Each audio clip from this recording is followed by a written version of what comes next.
Si une femme a fait une fausse couche, chas v'chalela, après 40 jours de grossesse, alors cette femme sera exemptée du jeûne.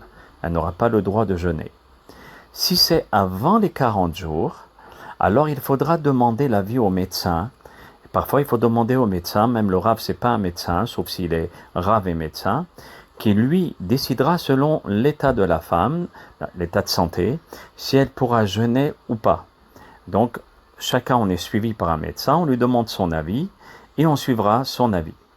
Mais si elle se sent faible, elle n'aura même pas besoin de demander à son médecin, elle ne sera pas autorisée à jeûner, elle devra manger. Et maintenant, vous allez me dire que si on ne sait pas si c'est avant ou après les 40 jours, alors on la considérera comme la loi des 40 jours et elle n'a pas l'obligation de jeûner.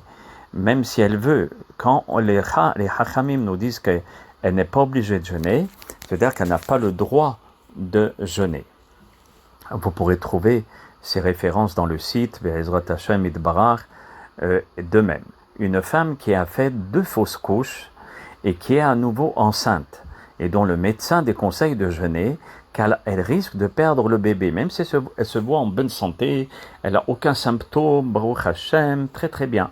Alors cette dame-là devra manger, absolument manger, même le jour de Tisha B'Av.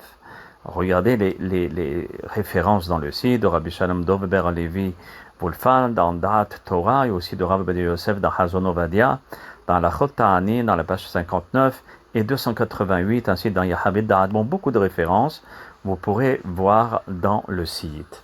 Une grande brioute, grande santé pour tous les malades et toutes les femmes enceintes ou qui allaitent, Be'ezrat Hashem Idbarach, et qu'aucune femme du Ham Israël puisse perdre son bébé. Haz v'shalom.